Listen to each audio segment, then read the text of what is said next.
ಸಾಯಿರಾಮ್. ಆತ್ಮೀಯ ವೀಕ್ಷಕ ಬಾಂಧವರಿಗೆಲ್ಲ ಇವತ್ತಿನ ಜೀವನಾಮೃತ ಕಾರ್ಯಕ್ರಮಕ್ಕೆ ಸ್ವಾಗತ ಸುಸ್ವಾಗತ. ವೀಕ್ಷಕರೇ, 2023ನೇ ವರ್ಷದ ಕೊನೆ ಹಬ್ಬ ನಮ್ಮ ಸಂಕ್ರಾಂತಿ. ಅಂದರೆ ನಮ್ಮ ಇಂಗ್ಲೀಷ್ ಕ್ಯಾಲೆಂಡರ್ ಪ್ರಕಾರ ಇದು ಮೊದಲನೇ ಹಬ್ಬ. ಬಟ್ ನಮ್ಮ ಹಿಂದೂ ಕ್ಯಾಲೆಂಡರ್ ಪ್ರಕಾರ ಇನ್ನೂ ಯುಗಾದಿ ಪ್ರಾರಂಭ ಆಗಿಲ್ಲ. ಯುಗಾದಿಗೆ ಮುಂಚೆ ಕೊನೆ ಹಬ್ಬ ನಮಗೆ ಈ ಸಂಕ್ರಾಂತಿ ಹಬ್ಬ, ಪ್ರತಿಯೊಬ್ಬರು ಆಚರಣೆ ಮಾಡುವಂಥ ಸಂಕ್ರಾಂತಿ. ಇವತ್ತು ಉತ್ತರಾಯಣ ಪುಣ್ಯ ಕಾಲ ಪ್ರಾರಂಭ. ಇವತ್ತು ಪುಣ್ಯ ಕಾಲ. ಮಕರ ಸಂಕ್ರಾಂತಿ ಆಚರಣೆಯಲ್ಲಿ ನಮ್ಮ ಸಿರಿಕನ್ನಡ ವಾಹಿನಿಯ ಎಲ್ಲ ವೀಕ್ಷಕ ಬಾಂಧವರಿಗೆ ಮಕರ ಸಂಕ್ರಾಂತಿ ಹಬ್ಬದ ಆರ್ಥಿಕ ಶುಭಾಶಯಗಳು. ಈ ಒಂದು ಸಂಕ್ರಾಂತಿ ಹಬ್ಬದಲ್ಲಿ ಆ ಭಗವಂತ ನಿಮ್ಮೆಲ್ಲರಿಗೂ ಸುಖ, ಶಾಂತಿ, ಆಯುಷ್ಯ, ಆರೋಗ್ಯ, ಧನ, ಕನಕ, ವಸ್ತ್ರ, ವಾಹನಾದಿಗಳನ್ನು ಕೊಟ್ಟು ಆಸ್ತಿ ತಕ್ಕಂತೆ ಆರೋಗ್ಯ ಆರೋಗ್ಯ ಬೇಕು. ಎಲ್ಲ ಇದ್ದು ಕೂಡ ಮನೇಲಿ ನೆಮ್ಮದಿ ಇಲ್ಲ ಅಂದರೆ ಏನೂ ಲಾಭ ಇಲ್ಲ. ಅದಕ್ಕೆ ಆಯುಷ್ ಜೊತೆಗೆ ನೆಮ್ಮದಿ, ಸುಖ ಪ್ರಾಪ್ತಿಯಾಗಲಿ ಅಂತ ಹೇಳ್ತಾ ಆ ಭಗವಂತನಲ್ಲಿ ಪ್ರಾರ್ಥನೆ ಮಾಡಿ ಮತ್ತೊಮ್ಮೆ ನಿಮಗೆ ಈ ಸಂಕ್ರಾಂತಿ ಹಬ್ಬದ ಆರ್ಥಿಕ ಶುಭಾಶಯಗಳನ್ನು ಹೇಳ್ತಾ ಇವತ್ತಿನ ಸಂಚಿಕೆಯನ್ನು ಪ್ರಾರಂಭ ಮಾಡ್ತೀನಿ. ಇವತ್ತು ನಾನು ಒಂದು ಉದ್ದೇಶಪೂರ್ವಕವಾಗಿ ಇವತ್ತಿನ ಎಪಿಸೋಡ್ ಮಾಡ್ತಾಯಿದ್ದೀನಿ. ಕಾರಣ ಏನು ಅಂತ ಹೇಳ್ತೀನಿ ನಾನು. ಇವತ್ತು ಸಂಕ್ರಾಂತಿ ಹಬ್ಬ ಎಲ್ರಿಗೂ ಗೊತ್ತಿದೆ. ಎಳ್ಳು ಬೆಲ್ಲ ತಿನ್ನುವಂಥ ಹಬ್ಬ, ಹೇಗೆ ಮಾಡ್ತೀವಿ ಅಂತೆಲ್ಲ ಹೇಳಿದೆ, ಎಲ್ರಿಗೂ ತಿಳಿದಿರುವಂಥದ್ದು. ಆದರೆ ನನ್ನ ಒಂದು ಅನುಭವದ ಮೇಲೆ ಇವತ್ತೊಂದು ಸಂಚಿಕೆಯನ್ನು ಮಾಡ್ತಾಯಿದ್ದೀನಿ. ಏನು ಅನುಭವ ಅಂತಂದರೆ, ಕಳೆದೆಲ್ಲ ಸಂಚಿಕೆಯಲ್ಲಿ ಗಾಡಿ ವಿದ್ಯೆ ಬಗ್ಗೆ ಹೇಳಿದೆ. ಇವತ್ತಿನ ಸಂಚಿಕೆಯಲ್ಲಿ ನಾನು ಒಬ್ಬ ವ್ಯಕ್ತಿ, ಹೆಣ್ಣಾಗಲಿ ಗಂಡಾಗಲಿ, ಒಂದು ಆತ್ಮ, ಆ ಆತ್ಮ ಗಂಡಾಗಿರ್ಬೋದು ಹೆಣ್ಣಾಗಿರ್ಬೋದು, ಆತ್ಮಹತ್ಯೆ ಮಾಡ್ಕೊಳ್ಬೇಕು ಅಂಥೇಳಿ ವಿಷ ಕುಡಿದುಬಿಟ್ಟಿದ್ರೆ ಅಂಥವ್ರನ್ನ ಬದುಕಿಸೋದು ಹೇಗೆ ಸಡನ್ನಾಗಿ, ತಕ್ಷಣಕ್ಕೆ ಹಾಸ್ಪಿಟ್ಲ್ ಹತ್ರದಲ್ಲಿಲ್ಲ. ಇಂಥ ಕಷ್ಟ ಕಾಲದಲ್ಲಿ, ಇಂಥ ಪರಿಸ್ಥಿತಿನಲ್ಲಿ ಒಂದು ಆತ್ಮ ಅಥವಾ ಹೆಣ್ಣು ಅಥವಾ ಗಂಡು ಯಾರೇ ಆಗಿರಲಿ ವಿಷ ಕುಡಿದುಬಿಟ್ಟಿದ್ರೆ ಅವ್ರನ್ನ ಉಳಿಸೋದು ಹೇಗೆ ಅನ್ನೋ ವಿಚಾರನ ನಾನು ಇವತ್ತು ಹೇಳ್ತಾ ಇದ್ದೀನಿ. ನಾನು ಇಂಜಿನಿಯರಿಂಗ್ ಓದಬೇಕಾದ್ರೆ ನನ್ನ ಒಬ್ಬ ಸ್ನೇಹಿತ ಏನೋ ಒಂದೊಂದು ಲವ್ ಮಾಡ್ತಿದ್ದ. ಯಾವುದೋ ಕಾರಣದಿಂದ ಅವನಿಗೆ ಏನಾಯ್ತು ನಮಗೂ ಗೊತ್ತಿಲ್ಲ ಕರೆಕ್ಟಾಗಿ, ಅವನು ವಿಷ ಕುಡಿದು ಸತ್ತೋಗ್ಬಿಟ್ಟ. ಏನು ವಿಷ ಕುಡ್ದ ಅಂದರೆ, ಈ ಗಿಡಗಳಿಗೆ ಹಳ್ಳಿಗಳೆಲ್ಲ ಹಾಕ್ತಾರಲ್ಲ, ಗದ್ದೆಗೆ ಹೊಲಕ್ಕೆ ಹಾಕೋ ವಿಷ ಸ್ಪ್ರೇ ಮಾಡ್ತಾರಲ್ಲ, ಅದನ್ನು ನೀರಕ್ಕೆ ಕಲ್ಸ್ಕೊಂಡು ಕುಡಿದ್ಬಿಟ್ಟು ಸತ್ತೋಗ್ಬಿಟ್ಟ. ಆಮೇಲೆ ಗೊತ್ತಾಯಿತು ಇದು ಯಾವುದೋ ಲವ್ ಮ್ಯಾಟರ್ ಅಂತೇಳಿ. ಇನ್ನೊಂದು, ನನ್ನ ಸ್ನೇಹಿತನ ಮನೆಯಲ್ಲಿ ಅವನಿಗೊಬ್ಬ ಕೊನೆ ತಮ್ಮ ಇದ್ದ. ನನ್ನ ಸ್ನೇಹಿತ ಒಬ್ಬ ಇದ್ದ, ಅವನಿಗೊಬ್ಬ ಕೊನೆ ತಮ್ಮ ಇದ್ದ. ಅವನು PUCನಲ್ಲಿ ಫೇಲ್ ಆಗೋಯ್ತು. ನಾನು ಫೇಲ್ ಮಾಡ್ಕೊಂಬಿಟ್ಟೆ. ನಮ್ಮ ಅಪ್ಪ ಅಮ್ಮ ಎಲ್ಲ ಒಳ್ಳೆ ಕಾಲೇಜಿಗೆ ಸೇರಿಸಿದ್ರು, ಒಳ್ಳೆ ಟ್ಯೂಷನ್ಗೆ ಹಾಕಿದ್ರು, ಎಲ್ಲ ಅದು ಕೂಡ ನಾನು ಚೆನ್ನಾಗಿ ಓದ್ದೇನೆ, ಫೇಲ್ ಆಗಿಬಿಟ್ನಲ್ಲ, ಯಾವ ರೀತಿ ನನ್ನ ಮುಖ ತೋರಿಸೋದು ಅಪ್ಪ ಅಮ್ಮನಿಗೆ, ನಮ್ಮ ಹತ್ರ ಬೇಜಾರಾಗತ್ತೆ ಅಂಥೇಳಿ ಅವನೇನು ಮಾಡ್ದೆ, ವಿಷ ಕುಡಿದು ಸತ್ತೋಗ್ಬಿಟ್ಟ. ಹುಡುಗ ಅಂದರೆ ಒಂದು 15-16 ವರ್ಷದ ಹುಡುಗ ಅನಿಸುತ್ತೆ. ಇದು ಕೂಡ ನಾವೇ ಕಣ್ಣಾರೆ ನೋಡಿದಂಥದ್ದು. ಈ ಒಂದು ದುರ್ಘಟನೆ ಕಣ್ಣಾರೆ ನಾವು ನೋಡಿದ್ದು. ಈ 2 ಘಟನೆ ನಡೆದಿದ್ದೆ ಸಂಕ್ರಾಂತಿ ಹಬ್ಬದ ದಿವಸ. ನನ್ನ ಸ್ನೇಹಿತ ಸತ್ತಿದ್ದು ಸಂಕ್ರಾಂತಿ ಹಬ್ಬದ ದಿನ. ಅದಾದ ಒಂದು 5-6 ವರ್ಷಕ್ಕೆ ಇನ್ನೊಂದು ಸಂಕ್ರಾಂತಿ ಬಂತು. ಹಾಗೀಗ ನನ್ನ ಸ್ನೇಹಿತನ ತಮ್ಮ ಇನ್ನೊಬ್ಬ ಅವನು ಕೂಡ ವಿಷ ಕುಡಿದು ಸತ್ತೋದ, PUCಲಿ ಫೇಲ್ ಆಯಿತು ಅಂತೇಳಿ. ಈ 2 ದುರ್ಘಟನೆ ಸಂಕ್ರಾಂತಿಲೇ ಆಯಿತು. ಸೂರ್ಯನು ಮಕರ ರಾಶಿಗೆ ಪ್ರವೇಶ ಮಾಡುವಾಗ ಶನಿ ಆಯುಷ್ಕಾರಕ. ಶನಿ ಆಯುಷನ್ನು ಕೊಡುವನು. ನೀವು ಭೂಮಿಯಲ್ಲಿ ಇಷ್ಟು ವರ್ಷ ಬದುಕಿದ್ದೀನಿ ಅಂತ ಹೇಳಬೇಕು ಅಂದರೆ ಶನಿ ನೋಡಿ ಹೇಳಬೇಕು ನಾವು. ಜಾತಕದಲ್ಲಿ ಶನಿ ಆಯುಷ್ಕಾರಕ. ಶನಿ ವಿಷ, ಮದ್ಯಪಾನ, ಸುರಪಾನ, ಧೂಮಪಾನ, ಹೀಗೆ ದುಶ್ಚಟಗಳು, ಕುದುರೆ ರೇಸು, ಕಾರ್ಡ್ಸ್ ಆಡೋದು, ಬಾರು, ರೆಸ್ಟೋರೆಂಟ್, ಇದಕ್ಕೆಲ್ಲ ಓಡಾಡೋದೆಲ್ಲ ಮಾಡೋದು ಶನಿಗ್ರಹ. ಆದ್ದರಿಂದ ಮಕರ ಸಂಕ್ರಾಂತಿ ಹಬ್ಬದಲ್ಲಿ ಭಾಳಷ್ಟು ಕಡೆ ಎಲ್ಲ ಸಾವುಗಳಾಗ್ತಿದೆ. ಇದು ನನಗೆ ಬಂದಂಥ ವಿಚಾರ, ನಾವು ಅಬ್ಸರ್ವ್ ಮಾಡಿದ್ದೀನಿ. ಸ್ವಂತ ನನ್ನ ಸ್ನೇಹಿತ ಲವ್ ವಿಷಯದಲ್ಲಿ ವಿಷ ಕೊಟ್ಟು ಸತ್ತೋದ ಮಕರ ಸಂಕ್ರಾಂತಿ ಹಬ್ಬ ದಿನ. ಅವರು ಈ ಪ್ರತಿ ವರ್ಷ ಸಂಕ್ರಾಂತಿ ಹಬ್ಬ ಆಚರಣೆ ಮಾಡ್ತಿಲ್ಲ ಅವರು. ಇನ್ನೊಬ್ಬ ಸ್ನೇಹಿತನ ತಮ್ಮ PUC ಫೇಲ್ ಆಯಿತು, ಸಂಕ್ರಾಂತಿ ಹಬ್ಬದನ್ನೇ ಪ್ರಾಣ ಕಳ್ಕೊಂಡ. ಅವರು ಕೂಡ ಹಬ್ಬ ಆಚರಣೆ ಮಾಡ್ತಾಯಿಲ್ಲ. ಇನ್ನೊಬ್ಬರು ಯಾರೋ ಒಬ್ಬರ ನಂತರ ಬಂದು ಕೇಳಿದ್ರು, ಸಾಲ ಬಾಧೆ ತಡೆಯೋಕ್ಕಾಗದೆ ಅವನು ಹಬ್ಬದ ದಿವಸ ಮನೆಗೆ ಬಂದಿದ್ದ, ತಲೆ ತಪ್ಪಿಸ್ಕೊಂಡು ಹೊಟ್ಟೋಗಿದ್ದ. ಸಾಲ ಬದವರು ಬಂದು ಗಲಾಟೆ ಮಾಡ್ತಾರೆ ಮನೇಲಿ ಅಂತ.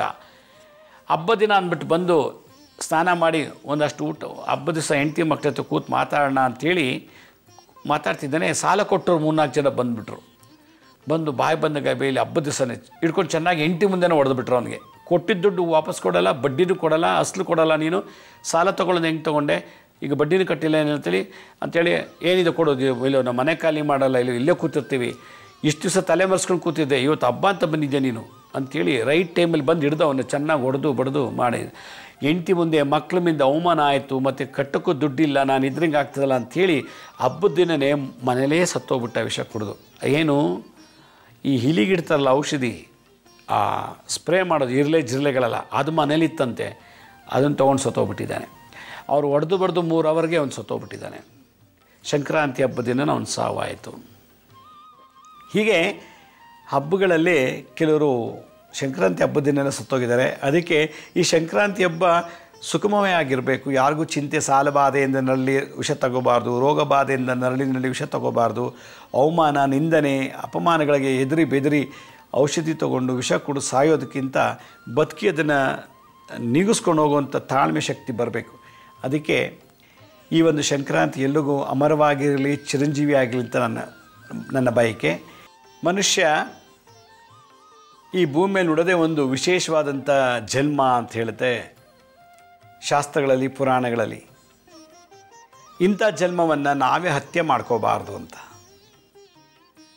ಆತ್ಮಹತ್ಯೆ ಮಹಾಪಾಪ ಅಂತ ಗರುಡ ಪುರಾಣ ಹೇಳುತ್ತೆ. ಬೇಕಾದಷ್ಟು ಕರ್ಮಗಳನ್ನು ನಾವು ಮಾಡಿಬಿಟ್ಟಿದ್ವಿ ಓದ್ ಜನ್ಮದಲ್ಲಿ. ಒಂದು ಹೊತ್ತು ಊಟಕ್ಕೆ, ಒಂದು ತುಂಡು ಬಟ್ಟೆಗೆ, ಒಂದು ದಿನ ಸುಖಕ್ಕೋಸ್ಕರ ಲಂಚ, ಮೋಸ, ವಂಚನೆ, ಹೀಗೆ ಹಲವಾರು ಮಹಾ ಅಪರಾಧಗಳನ್ನು ಮಾಡಿಬಿಟ್ಟು ಈಗ ಮತ್ತೆ ಜನ್ಮ ತೊಗೊಂಡು ಬಂದುಬಿಟ್ಟಿದ್ದೀವಿ.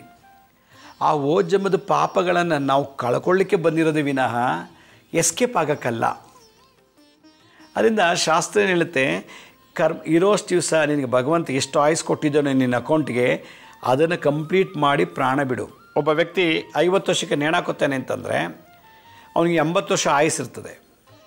ಇನ್ನು 30 ವರ್ಷದ ಕರ್ಮ ಅವನ ಅಕೌಂಟಲ್ಲಿ ಬ್ಯಾಲೆನ್ಸ್ ಇದೆ. 50ಕ್ಕೆ ಸತ್ತೋಗ್ಬಿಟ್ಟ ವಿಷ ಕುಡಿದು.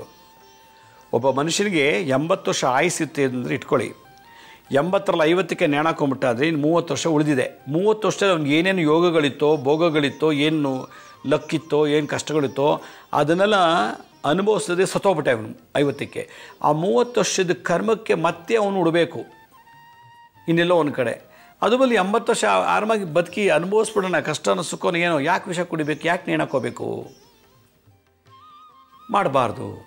80 ವರ್ಷದ ಕರ್ಮಕ್ಕೆ ಅವನಿಗೆ 80 ವರ್ಷ ಬದುಕಕ್ಕೆ ಆಯುಸ್ ಕೊಟ್ಟಿರ್ತಾನೆ. ಓದ್ ಜನ್ಮದ ಕರ್ಮಗಳು ಅಷ್ಟಿರ್ತದೆ. ಅದಕ್ಕೆ ನಿನಗೆ 80 ವರ್ಷ ಆಯುಸ್ ಕೊಡ್ತೀನಪ್ಪ, ಎಲ್ಲ ಅನುಭವಿಸ್ಬಿಟ್ಟು ಸತ್ತೋಗು. ಕರ್ಮ ಪೂರ್ತಿ ಅನುಭವ ಸಾಯೋವನಿಗೆ ಎಲ್ಲೋ ಒಂದು ಕಡೆ ರೀಬರ್ತ್ ಇರ್ತದೆ, ಮುಕ್ತಿ ಸಿಗ್ತದೆ. ಎಸ್ಕೇಪ್ ಆಗಬಾರ್ದು, ವಿಷ ಕುಡಿದ್ಬಿಟ್ಟು ಸತ್ತೋಗೋದೆಲ್ಲ ಮಾಡಬಾರ್ದು ಅಂತ ಶಾಸ್ತ್ರ, ಗರುಡ ಪುರಾಣ ಹೇಳೋದು. ಒಂದು ಪ್ರೇತಕಾಂಡ ಅಂತ ಬರ್ತದೆ ಗರುಡ ಪುರಾಣದಲ್ಲಿ, ಅದೊಂದು ಉಪಭಾಗ ಗರುಡ ಪುರಾಣದಲ್ಲಿ. ಆ ಪ್ರೇತಕಾಂಡದಲ್ಲಿ ಹೇಳ್ತಾನೆ, 80 ವರ್ಷ ಆಯುಸ್ ಕೊಟ್ಟಿದ್ದೆ, 50ಕ್ಕೆ ನೀನು ಬಂದುಬಿಟ್ಟಿದ್ದೆ ವಿಷ ಕುಡಿದು, ಇನ್ನು 30 ವರ್ಷ ನೀನು ಭೂಲೋಕದಲ್ಲೇ ನೀ ಯಾವ ಊರಲ್ಲಿ ಹುಟ್ಟಿ ಬೆಳೆದು ಅದೇ ಜಾಗದಲ್ಲಿ 30 ವರ್ಷ ಕಳಿ, ನೀನು ಪ್ರೇತವಾಗಿ ಓಡಾಡು, ನಿನಗೆ ಏನೇನು ಬೇಕೋ ಆಸೆಗಳನ್ನ ತೀರಿಸ್ಕೋ ಅಷ್ಟೇ. ದೇಹ ಇಲ್ಲ ಸುಖ ಪಡಲಿಕ್ಕೆ, ಆತ್ಮ ಒಂದಿದೆ, ಆತ್ಮ ಸೂಕ್ಷ್ಮ ಶರೀರದಲ್ಲಿದೆ, ನೀನು ಅದನ್ನು ಏನು ಬೇಕೋ ಮಾಡು ಅಂತ ಹೇಳುತ್ತೆ. ಅದರಿಂದ ದೇಹ ಇಲ್ಲ ಅಂದಮೇಲೆ ಏನು ಸುಖ ಪಡೋದು?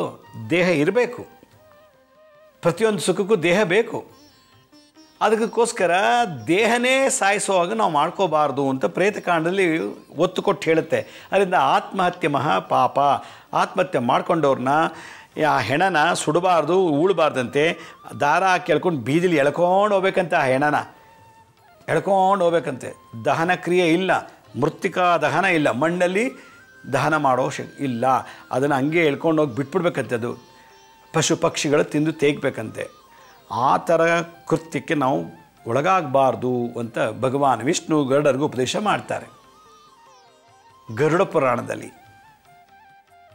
ಆದ್ದರಿಂದ ನೇಣಕೊಂಡು ಸತ್ತೋರನ್ನ ನಾವು ಸುಡೋಂಗಿಲ್ಲ, ಹೂಳೋಂಗಿಲ್ಲ ಅಂತ ಶಾಸ್ತ್ರದಲ್ಲಿ ಹೇಳಿದೆ. ನಾವು ಮಾಡ್ತಿದ್ದೀವಿ. ಇದು ದೊಡ್ಡ ಮಹಾಪಾಪ ಅಂಥೇಳಿ. ಇಲ್ಲಿ ಆತ್ಮಹತ್ಯೆ ಮಾಡ್ಕೊಳ್ಳೋದು, ವಿಷ ಕುಡಿದು ಮಹಾಪಾಪ. ಯಾತಕ್ಕೆ ಅಂತಂದರೆ ರೋಗಬಾಧೆ ನರಳಿ ಸಾಕಾಗಿ ಯಾವ ಔಷಧಿ ನನಗೆ ಗುಣಪಡಿಸ್ತಿಲ್ಲ, ಯಾಕಿರಬೇಕು ಅಂತೇಳಿ ವಿಷ ಕುಡಿದು ಸತ್ತೋಗ್ತಾರೆ. ಕೆಲವು ಸಾಲಬಾಧೆ ತಡೆಯೋಕ್ಕಾಗದೆ ಸತ್ತೋಗಿದ್ದಾರೆ. ಕೆಲವು ಅವಮಾನ, ಅಪಮಾನ, ನಿಂದನೆಗಳನ್ನು ತಾಳಲಾದೆ ಸತ್ತೋಗಿದ್ದಾರೆ. ನನ್ನ ಸ್ಥಾನಮಾನಕ್ಕೆ ಧಕ್ಕೆ ಬಂತಲ್ಲ, ಅಗೌರವ ಬಂತಂತ ಅಲ್ಲಿ ವಿಷ ಕುಡಿದು ಸತ್ತೋಗಿದ್ದಾರೆ.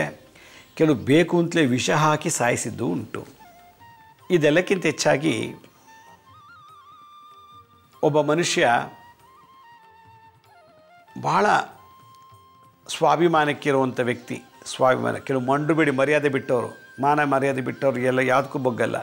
ಸ್ವಾಭಿಮಾನಕ್ಕೆ ಬಹಳ ಪ್ರಾಮುಖ್ಯತೆ ಕೊಡೋರು ಸೂಕ್ಷ್ಮ ಮನಸ್ಸಿರ್ತದೆ.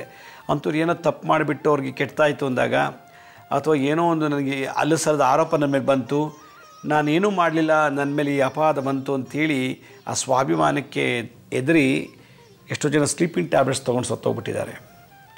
ಎಷ್ಟೋ ಜನ ನೇಣಾಕೊಂಡಿದ್ದಾರೆ. ಎಷ್ಟೋ ಜನ ನೀರು ಬಿದ್ದಿದ್ದಾರೆ. ಎಷ್ಟೋ ಜನ ಸೀಮೆಣ್ಣೆ ಹಾಕಿ ಸುಟ್ಟೋಗಿದ್ದಾರೆ. ಎಷ್ಟೋ ಜನ ವಿಷ ಕುಡಿದು ಸತ್ತೋಗಿದ್ದಾರೆ. ಎಷ್ಟೋ ಜನ ರೈಲ್ವೆ ಟ್ರ್ಯಾಕ್ ಹೋಗಿ ಮಲ್ಕೊಂಡ್ಬಿಟ್ಟಿದ್ದಾರೆ. ರೈಲ್ವೆ ಚಕ್ರ ಸಿಕ್ಕಾಕೊಂಡು ಸತ್ತೋಗಿದ್ದಾರೆ. ಎಷ್ಟೋ ಜನ ದೊಡ್ಡ ಪ್ರಪಾತದ ಮೇಲೆ ಬಿದ್ದು ಸತ್ತೋಗಿದ್ದಾರೆ.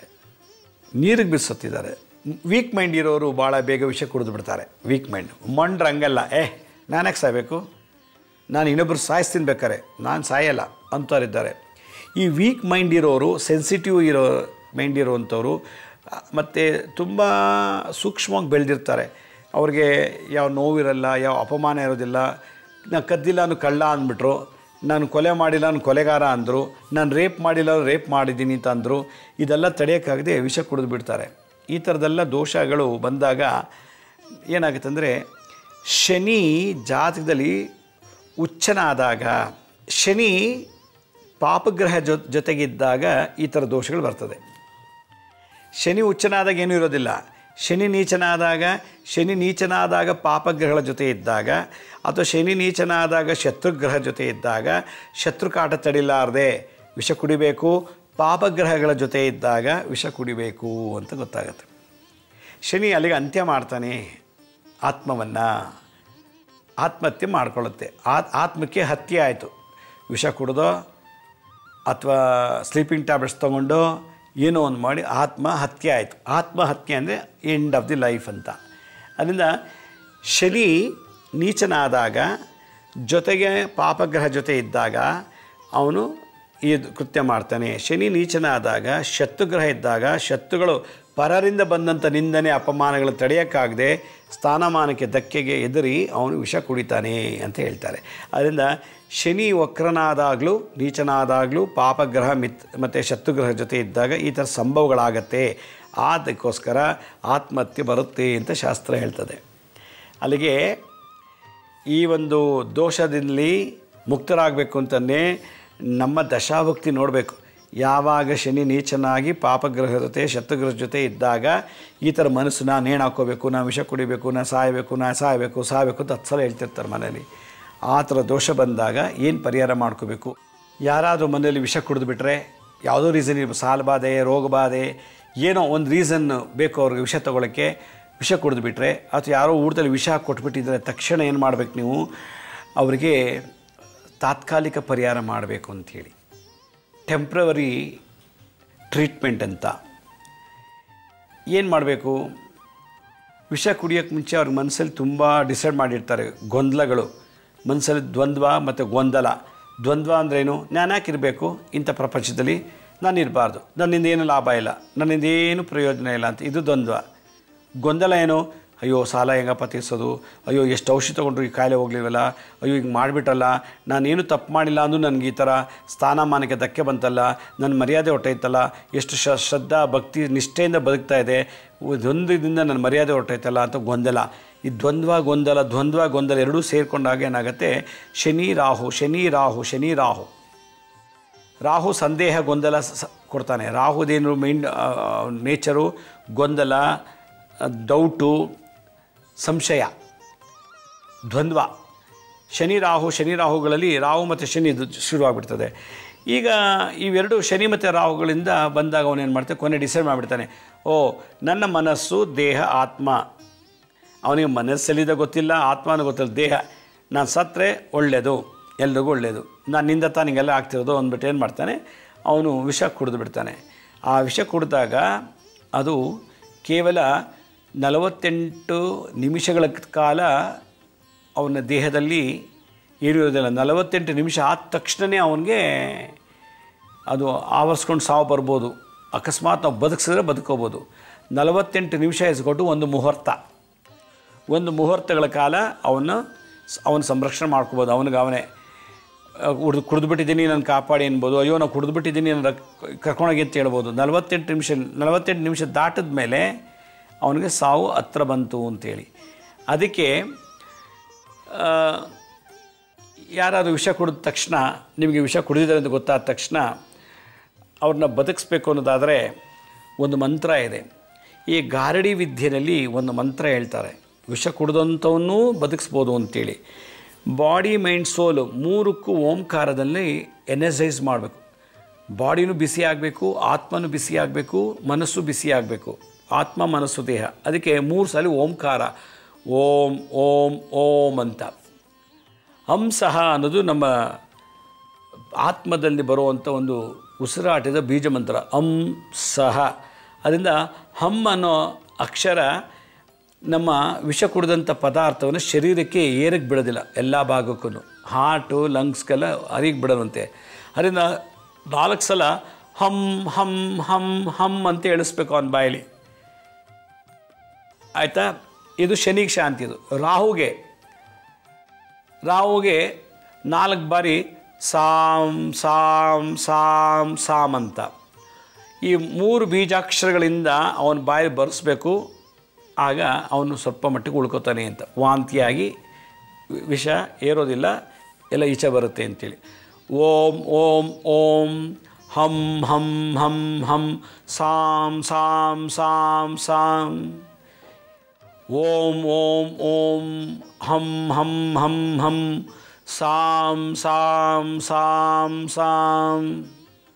ಸಿಂಹಿಕಾ ಪುತ್ರ ರಾಹು. ಓಂ ನಮೋ ಭಗವತೆ ರಾಹುವೇ ಸಿಂಹಿಕಾ ಪುತ್ರಾಯ ಕ್ರೂರರೂಪಾಯ ಗ್ರಹಣಕಾರಕಾಯ ಭಯಭೀತಿಂ ನಿವಾರಣಾಯ ವಿಷಜಂತುಂ ಭಯಂ ನಿವಾರಣಾಯ. ವಿಷ ಕುಡಿದ್ಬಿಟ್ಟಿದ್ದಾನೆ, ಅದಕ್ಕೆ ರಾಹುಗೆ ಸಾಂ ಸಾಂ ಸಾಂ ಸಾಂ ಅಂತ ಹೇಳ್ಬೇಕಂತ. ಓಂ ಓಂ ಓಂ ಹಂ ಹಂ ಹಂ ಹಂ ಸಾಂ ಸಾಂ ಸಾಂ ಸಾಂ ಅಂಥೇಳಿ ಓಂ ಹಂ ಸಾಮ್ ಅನ್ನೋದನ್ನು ಈ ಬೀಜ ಮಂತ್ರನ ಅವನ ಬಾಯಲ್ಲಿ ಎಳಿಸ್ಬೇಕು. ಹೇಳಕ್ಕೆ ಆಗ್ತಿಲ್ಲ, ಅವನ ಕೈಲಿ ವಿಷ ಕುಡಿದ್ಬಿಟ್ಟಿದ್ದಾನೆ. ಅವಾಗೇನು ಮಾಡಬೇಕು, ಯಾರು ಪಕ್ಕದಲ್ಲಿದ್ದಾರೋ ಅವರು 10,000 ಸಲ ಈ ಮಂತ್ರ ಹೇಳಬೇಕು. ಓಂ ಓಂ ಓಂ ಹಂ ಹಂ ಹಂ ಹಂ ಸಾಂ ಸಾಂ ಸಾಂ ಸಾಂ. ಇದಿಷ್ಟು ಒಂದು ಮಂತ್ರ. ಇಂಥದ್ದು 10,000 ಮಂತ್ರ ಹೇಳಿ ಅವನು ಅಡ್ಮಿಟ್ ಮಾಡಿದರೆ ಅಥವಾ ಅವನು ಆಳೆ ವಿಷ ಕುಡಿದ್ರೆ ಅವನ ತಲೆ ಮೇಲೆ ಕೈ ಇಟ್ಟು ಜಪ ಮಾಡ್ತಿರ್ಬೇಕು. 10,000 ಸಲ ಹೇಳಿದ್ರೆ ಅದೆಂಥ ವಿಷ ಕುಡಿದಿದ್ರು ಕೂಡ ನಿವಾರಣೆ ಆಗುತ್ತೆ ಅಂತ ಗಾರ್ಡಿ ವಿದ್ಯೆಯಲ್ಲಿ ಮಂತ್ರ ಮುಖೇನ ಜೀವದಾನ. ಇದು ಮೃತ್ಯು ಸಂಜೀವಿನಿ ಏನೋ ಗ್ರಂಥದಲ್ಲಿ, ತಂತ್ರಸಾರದಲ್ಲಿ ಇದು ಒಂದು ಸಣ್ಣ ಮಂತ್ರ. ಒಬ್ಬ ಹೋಗುವಂಥ ಜೀವನ ತಡೆದು ನಿಲ್ಲಿಸೋದು. ಸತ್ತೋಗಿರೋ ಜೀವಕ್ಕೆ ಪ್ರಾಣ ಕೊಡೋದು ಮೃತ್ಯು ಸಂಜೀವಿನ ವೈಶಿಷ್ಟ್ಯತೆ. ಇದು ಹೋಗ್ತಾ ಇದೆ ಪ್ರಾಣ, ಇನ್ನೇನು ಸತ್ತೋಗ್ತಾನೆ, ಕುಡಿದ್ಬಿಟ್ಟಿದ್ದಾನೆ ಕಂಠಪೂರ್ತಿ ವಿಷನ, ಅದನ್ನು ತಡೀತಾ ಇರೋದು, ಹೋಗಕ್ಕೆ ಬಿಡ್ತಾ ಇಲ್ಲ. ಹಂ ಸಾಮ್ ಅಂತ, ಹಂಸಹ ಅನ್ನೋ ಮಂತ್ರನ ಹಂ ಸಾಮ್ ಓಂ ಓಂ ಓಂ ಅಂ ಅಂ ಅಂ ಅಂ ಸಾಮ್ ಸಾಮ್ ಸಾಮ್ ಸಾಮ್ ಅಂಥೇಳಿ ಇದಿಷ್ಟು 10,000 ಸಲ. ಅದಕ್ಕೆ ಹುಣ್ಣಿಮೆ ದಿವಸ, ಅಮಾವಾಸ್ಯೆ ದಿವಸ, ಸೂರ್ಯಗ್ರಹಣ, ಚಂದ್ರಗ್ರಹಣ ಕಾಲದಲ್ಲಿ 10,000 ಜಪ ಮಾಡಿ ನೀವು ನಿಮ್ಮ ಅಕೌಂಟಲ್ಲಿ ಇಟ್ಕೊಂಡಿದ್ರೆ ಯಾರು ಕುಡಿದ್ರೆ ವಿಷ ಕುಡಿದು ಸತ್ತೋಗಿರೋ ತಲೆ ಮೇಲೆ ಕೈ ಇಟ್ಬಿಟ್ಟಿದ್ರು ಒಂದು 10 ನಿಮಿಷ ಹೇಳ್ಬಿಟ್ಟು ಪಟ್ಟಂತ ಬದುಕೊಂಡ್ಬಿಡ್ತಾರೆ. ಇದು ಶುಕ್ರಾಚಾರ್ಯರು ಕೊಟ್ಟಿರೋ ಮಂತ್ರ ಇದು. ಒಕ್ಕಣ ಶುಕ್ರಾಚಾರ್ಯರು ಮೃತ್ಯು ಸಂಜೀವಿನಿ ಅಧಿಪತಿಗಳು, ಮಂತ್ರಕ್ಕೆ ಅಧಿಪತಿಗಳು ಆಯಿತಾ. ಅವರು ಈ ಒಂದು ಗಾರಡಿ ವಿದ್ಯೆಯಲ್ಲಿ ಇದಂತ ಬರೆದಿದ್ದಾರೆ. ಗಾರಡಿ ವಿದ್ಯೆ ಅಂದರೆ ವಿಷ ಜಂತುಗಳಿಂದ ಮನುಷ್ಯರು ಬದುಕಿಸೋ ವಿದ್ಯೆ ಅದು, ಅದರಲ್ಲಿ ಈ ವಿಶೇಷತೆನೇ ಹೇಳಿದ್ದಾರೆ. ಆದ್ದರಿಂದ ಈ ಮಂತ್ರವನ್ನು ಪ್ರತಿಯೊಬ್ಬರು ಕೂಡ ಮನೆಯಲ್ಲಿ ಜಪ ಮಾಡ್ತಾರೆ, ಆತ್ಮಹತ್ಯೆ ಮಾಡ್ಕೊಳ್ಳೋ ಅವಶ್ಯಕತೆ ಬರೋದಿಲ್ಲ. ಮಾಡ್ಕೊಂಡಿದ್ರೆ ಅವರಿಗೆ ಇದನ್ನು ರಾಹು ಮತ್ತು ಶನಿಗೆ ಶಾಂತಿ ಆಗುತ್ತೆ. ಈ ಮಂತ್ರ ಇದು ರಾಹು ಮತ್ತು ಶನಿಗ್ರಹಕ್ಕೆ ಶಾಂತಿ ಮಾಡುವಂಥ ಮಂತ್ರ. ಇದು ಭಾಳ ವಿಶೇಷವಾದಂಥದ್ದು. ಬರೀ ಬೀಜ ಮಂತ್ರ, ಬೇರೆ ಏನು ದೊಡ್ಡ ಪವಾಡನೆಲ್ಲ ಇಲ್ಲಿ. ಹಂ ಸಾಮ್, ಸಹನ ಸಹನ ಸಾಮ್ ಮಾಡಿದ್ದಾರೆ ರಾಹುಗೆ. ಹಮ್ ಅಂದರೆ ಶನಿ, ಸಾ ಅಂದರೆ ರಾಹು. ಇದು 3 ಪ್ರಣವ ಮಂತ್ರ. 3 ಯಾವುದು? ಬಾಡಿ ಮೈಂಡ್ ಸೋಲ್ಗೆ 3 ಓಂಕಾರ, ಮನಸ್ಸಿಗೆ ದೇಹ ಮತ್ತು ಆತ್ಮಕ್ಕೆ 3 ಓಂಕಾರ. ಇದಿಷ್ಟು ಸಂಯೋಗದಿಂದ ಕಂಪೋಸ್ ಮಾಡೋ ಒಂದು ಸಂಪುಟ ಮಂತ್ರ ಅಂತೇಳಿದು. ಇದನ್ನು ಜಪ ಮಾಡ್ತಾಯಿದ್ರೆ ಯಾವತ್ತೂ ಆತ್ಮಹತ್ಯೆ ಮಾಡ್ಕೊಳ್ಳೋ ಮನಸ್ಸು ಬರಲ್ಲ. ಅಕಸ್ಮಾತ್ ಮಾಡ್ಕೊಂಡಿದ್ರು ಕೂಡ ಆ ದೋಷ ನಿವಾರಣೆ ಆಗುತ್ತೆ. ಆತ್ಮಹತ್ಯೆ ಮಾಡ್ಕೊಂಡಿರ್ತಾರೆ, ವಿಷ ಕುಡಿದ್ಬಿಟ್ಟು ಅಡ್ಮಿಟಾಗಿ ಬದುಕಿರ್ತಾರೆ, ಅದು ಕರ್ಮ ಕಳ್ಕೊಳ್ಬೇಕು ಈ ಮಂತ್ರ ಹೇಳಿ ಅಂತ ಹೇಳಿ. ಇದು ಶುಕ್ರಾಚಾರ್ಯರು, ಒಕ್ಕಣ ಶುಕ್ರಾಚಾರ್ಯರು ಮೃತ್ಯು ಸಂಜೀವಿನಿ ತಂತ್ರಸಾರದಲ್ಲಿ ಇದನ್ನು ಒಂದು ಕಡೆ ಹೇಳಿದ್ದಾರೆ. ಇದೇ ಮಂತ್ರ ಗಾರಡಿ ವಿದ್ಯೆಯಲ್ಲಿ ಒಬ್ಬ ವ್ಯಕ್ತಿ ವಿಷ ಕುಡಿದಾಗ ಅವನು ಬದುಕಿಸೋ ರೀತಿ ಹೇಗೆ ಅಂತ. ಇದನ್ನು 10,000 ಜಪ ಮಾಡಿಬಿಟ್ಟು ಅವನು ವಿಷ ಕುಡಿದಿರೋ ಮುಂದೆ ಉಫ್ ಅಂತ 5 ಸಲ 7 ಸಲ ಊದ್ಬಿಟ್ರೆ ಅವ್ನು ಬದುಕೊಂಡ್ಬಿಡ್ತಾನಂತೆ. ನಮ್ಮ ಪ್ರಾಣ, ನಮ್ಮ ಆಕ್ಸಿಜನ್ನು ಅವನಿಗೆ ಪ್ರಾಣ ಭಿಕ್ಷೆ ಕೊಡುತ್ತಂತೆ. ಇದು ಒಂದು ತಂತ್ರ. ಅದರಿಂದ ಇದನ್ನು ಎಲ್ಲರೂ ಮಾಡ್ತಾರಿ, ಪ್ರಾಕ್ಟೀಸ್ ಮಾಡಿ. ಮಾಡೋದ್ರಿಂದ ನಿಮಗೂ ಶನಿಲಿ ರಾಹು ದಶ ಶನಿ ಭುಕ್ತಿ ಮಾಡಿದಾಗ, ಶನಿ ದಶ ರಾಹು ಭುಕ್ತಿ ಬಂದಿದ್ದ ದೋಷ ಬರುತ್ತದೆ, ಶಾಂತಿ ಆಗುತ್ತೆ. ಈ ಥರ ಯಾರು ವಿಷ ಕುಡಿದವ್ರು ತಕ್ಷಣದಿಂದ ನೀವು ಬದುಕಿಸ್ಬೋದು ನಿಮ್ಮ ಕಡೆಯಿಂದ ಅಂತ ಹೇಳ್ತಾ ಇವತ್ತಿನ ಸಂಚಿಕೆಯನ್ನು ಮುಗಿಸ್ತೀನಿ. ನಮ್ಮ ಹಳೆ ಸಂಚಿಕೆ ಯಾರು ನೋಡೋಕ್ಕಾಗಿಲ್ವೋ ಅವ್ರು ನಮ್ಮ ಶಿರ್ಡಿ ಸಾಯಿ ಭಿಕ್ಷಾ ಕೇಂದ್ರ ಮತ್ತು ಹೆಲ್ತ್ ಸೈನ್ಸ್ ಅಂತ 2 ಯೂಟ್ಯೂಬ್ ಚಾನಲ್ ಇದೆ. ಈ ಜೊತೆ SSBK ಜ್ಞಾನೋದಯ ಅಂತ ಒಂದು ಮ್ಯೂಸಿಕ್ ಚಾನಲ್ ಇದೆ. 3ಕ್ಕೂ ಸಬ್ಸ್ಕ್ರೈಬ್ ಮಾಡ್ಕೊಳ್ಳಿ. ಪಕ್ಕದಲ್ಲಿರೋ ಬೆಲ್ ಬಟನ್ ಪ್ರೆಸ್ ಮಾಡಿ, ನೋಡಾದ್ಮೇಲೆ ಲೈಕ್ ಅನ್ನೋ ಬಟನ್ ಪ್ರೆಸ್ ಮಾಡಿ. ಆಮೇಲೆ ಆ ಲಿಂಕನ್ನು ನಿಮ್ಮ ಬಂಧು ಮಿತ್ರರಿಗೆ ವಾಟ್ಸಪ್ ಮುಖಾಂತರ ಅಥವಾ ಇಮೇಲ್ ಮುಖಾಂತರ ಶೇರ್ ಮಾಡಿ. ಗುರುಜಿ ಲಕ್ಷ್ಮೀ ಶ್ರೀನಿವಾಸ್ ಅಂತೇಳಿ ಫೇಸ್ಬುಕ್ಕಲ್ಲಿ ಒಂದು ಅಕೌಂಟ್ ಇದೆ, ಅಲ್ಲೂ ನಿಮಗೆ ಭಾಳಷ್ಟು ಇನ್ಫಾರ್ಮೇಷನ್ ಸಿಗುತ್ತೆ ಅಂತ ಹೇಳ್ತಾ, ಆಮೇಲೆ ಅಪಾಯಿಂಟ್ಮೆಂಟ್ಸ್ ಬೇಕು ಇದ್ದವರು www.lakshmisrinivas.in ಅಂತ ಲಾಗಿನ್ ಆಗಿ ನಿಮಗೆ ಯಾವ ಡೇಟ್ ಯಾವ ಟೈಮ್ಗೆ ನೀವೇ ಬುಕ್ ಮಾಡ್ಕೊಂಡು ಭೇಟಿ ಮಾಡ್ಬೋದು. ಭೇಟಿ ಮಾಡ್ಬೇಕಾದ್ರೆ ಯಾರಿಗೆ ಪ್ರಶ್ನೆ ಕೇಳಬೇಕೋ ಅವರೇ ಸ್ವತಃ ಬಂದರೆ ಒಳ್ಳೆಯದು. ಬರಬೇಕಾದ್ರೆ ಜಾತಕ ಇದೆ, ಜಾತಕ ತೊಗೊಂಬನ್ನಿ. ಇಲ್ಲ ಅಂದರೂ ಪರವಾಗಿಲ್ಲ. ಈ ಏಡ್ಸು, ಕ್ಯಾನ್ಸರು, ಲಕ್ವಾ, ಪಿಟ್ಸು ಈ ಥರದ್ದು ಏನಾದರೂ ಕಾಯಿಲೆಗಳಿದ್ದರೆ ಅದಕ್ಕೆ ಸಂಬಂಧಪಟ್ಟಂಥ ಮೆಡಿಕಲ್ ರಿಪೋರ್ಟ್ ತೊಗೊಂಬಂದರೆ ಅದು ಮೆಡಿಕಲ್ ಆಸ್ಟ್ರಾಲಜಿ ಪ್ರಕಾರ ನಿಮಗೆ ಪರಿಹಾರ ತಿಳಿಸ್ಬೋದು ಅಂತ ಹೇಳ್ತಾ ಇವತ್ತಿನ ಸಂಚಿಕೆಯನ್ನು ಮುಗಿಸ್ತೀನಿ. ಇದೇ ರೀತಿ ನಾಳಿನ ಸಂಚಿಕೆಯಲ್ಲಿ ಮತ್ತೊಂದು ವಿಶೇಷವಾದಂಥ ಮಾಹಿತಿಯನ್ನು ತಮ್ಮನ್ನ ಭೇಟಿ ಮಾಡ್ತೀನಿ. ಅಲ್ಲಿವರೆಗೂ ನನ್ನ ನಮಸ್ಕಾರ. ಸಾಯಿರಾಮ್.